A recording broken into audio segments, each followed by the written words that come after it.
When I hear this kind of news from major publishers, I always think to myself, like, what were you thinking? But then I think about it, and then I know exactly what they're thinking about, because PlayStation cancels 2 unannounced live service games. This news was just revealed by Bloomberg, which is obviously a very credible source over there, and like, you won't believe like what they were trying to do. But this cancellation is really because of Concord's failure rippling through Sony's game development, and it's like, oh my god, dude. It's like how much live service that Sony is trying to push right now is just absurd. Because one of the game studios, Blue Point, was reportedly working on a live service God of War game, according to Jason Schreier. And if Jason Schreier says that it's true, I mean, it's true. That's what's happening. That's just shocking to me. I mean, talk about two completely opposite styles of game, right? A live service game where, you know, multiplayer, transactional, microtransactions all over the place, right? It's meant for making money. That's what the purpose of this. And then combining God of War, a story-driven narrative, heavily character-driven narrative game, to just do this. It's like, we're like, well, we have God of War and I like money.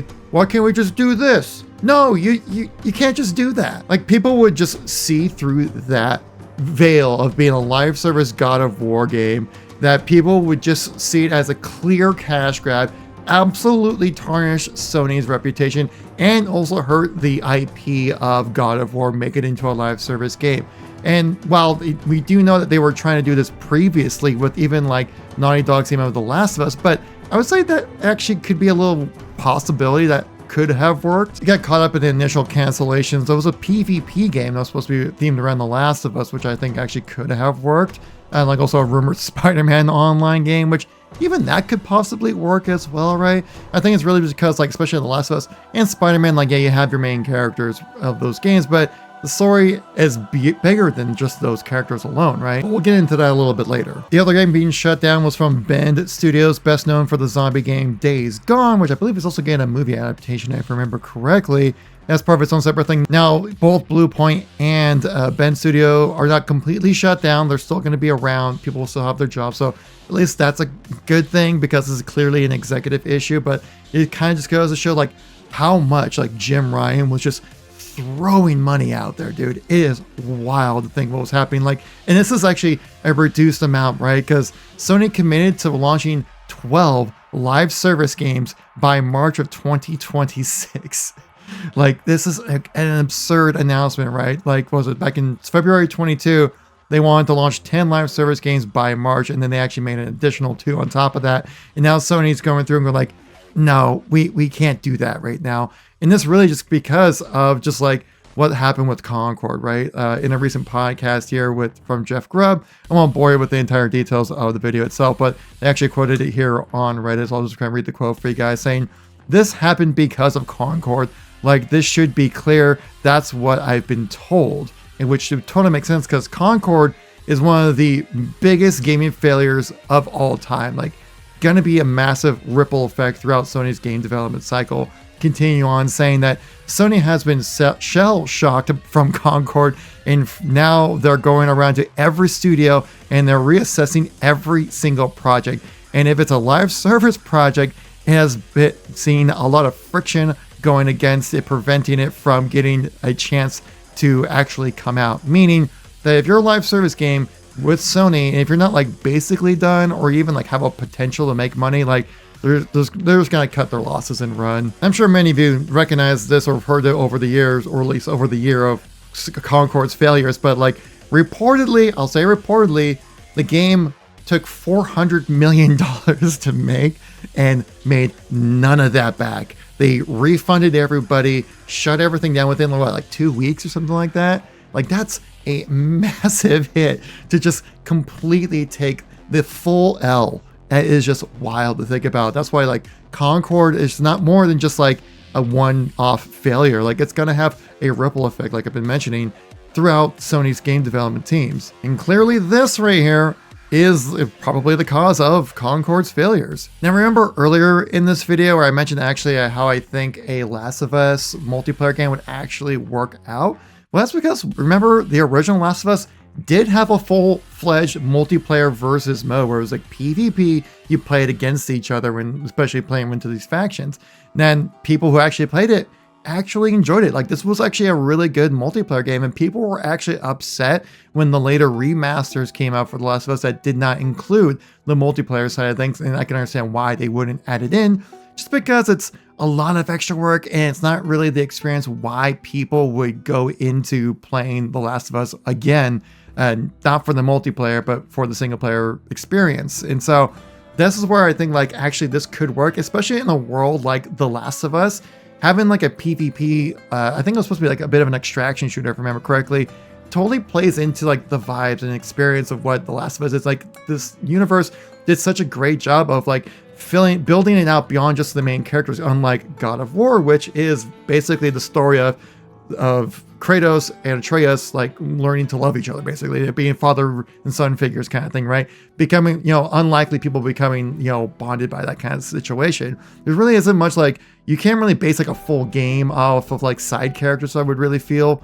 In that game, like, it's been kind of set up to be like, Atreus like goes off and makes his own life kind of thing, like, it's your turn, son, kind of thing, and build the games off of that. So they could have been something around it, but like nothing like that at all. Where like The Last of Us had that within its game, where like it built out the characters within these factions, right? Where it seemed like you're much bigger than just the main characters within the world, and that's why like I would actually be excited to play a multiplayer Last of Us type of game. That's in the theme of, like, I think it was supposed to be like an extraction live service type of game, but it just had a lot of development issues and they decided just to kind of cut it. Which, I mean, that totally would make sense why to cut it, because like, again, they obviously haven't really invested into The Last of Us multiplayer because they didn't add it in to the remastered versions of the game, as well as like its live service money, games of a service, like easy money. It's just that ship has sailed now at this point, right?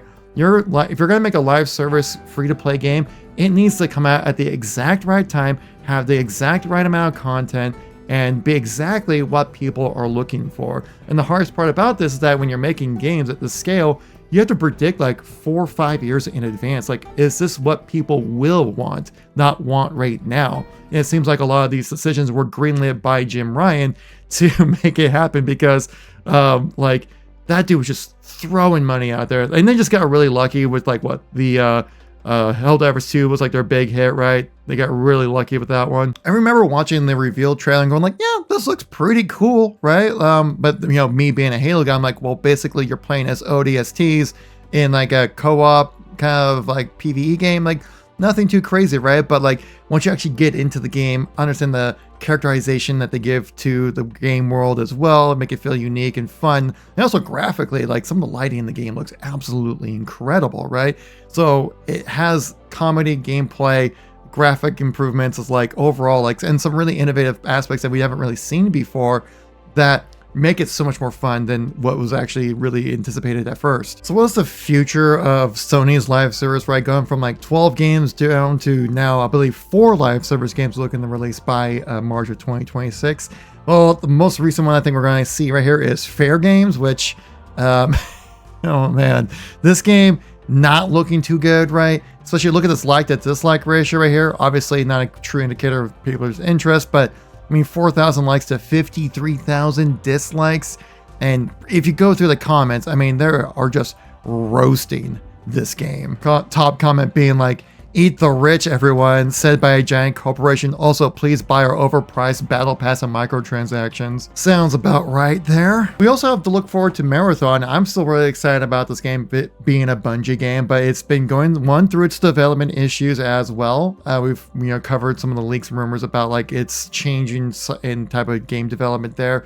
But also Sony spent billions of dollars to acquire Marathon and Bungie to be like their kind of premier platform, and I'm wondering if that's really going to pay out, especially since Destiny 2 has definitely been going through its own issues as well to be financially viable. I mean, they recently went through a huge round of layoffs, I believe laying off about 17 to 20% of its workforce. Like, that's wild. It just seems like the gold rush of live service games has come and it's gone right now. Just being a live service multiplayer game isn't enough. You need to have something new, fresh, and exciting to get people excited to jump in. Getting that easy Fortnite money just isn't really there anymore. I mean, just look at the recent shutdowns of like Marvel Avengers, which that was supposed to be just an easy money printer, but again, the gameplay just wasn't there and people lost interest really fast. How can we forget Anthem? Aragon, I mean, they worked on this game forever and like just didn't really even see the light of day until modders got a hold of it. Oh my God, Lawbreakers, dude, how can I forget about Lawbreakers? Dude, that game shut down so fast. And recently we had Babylon's Fall. This was supposed to be kind of like a Destiny competitor. Definitely didn't keep up with it. Oh my God, the day before, dude, this game was like this was like an actual scam of a game. And of course, like we covered earlier on the channel here with X-Defiant shutdown, I mean, it seems to be more common that live service games are being shut down than actually started. So this is what I'm saying, like it's so hard to make a live service game that's going to be popping off and compete with what's already out there because they're designed to keep you within the rat race, the circle, the hamster wheel, whatever metaphor you want to make about it. You know what I mean? Like they have live service games out there and they're meant to keep you on those games. And they have years, if not a decade full head start ahead of a brand new IP coming out to try to get people to hop from whatever game service you've already invested your time and money into a new one. It's increasingly getting harder and harder to make a live service game viable for the players out there because like I said, like these games are already huge, like Call of Duty, Fortnite, Apex Legends even, Destiny 2, even though it's been kind of falling off a little bit, but there's so many huge games out there that are live service that it's going to be really tough to get people to hop away from them. But it also has to make sense, and a God of War live service game does not make any sense to happen at all. But like they always say out there, vote with your wallet, and I think they're actually finally listening with that, us guys here, about live service just being a little overplayed. Guys, if you enjoyed this video, I hope I earned your like, maybe even a subscribe. If you made it this far in the video, leave a green heart. Let me know who the real ones are there. But thank you all for watching. Greatly appreciate it. Got a bunch of content right here. If you missed anything from me recently, I'll catch you on the next one. Peace out.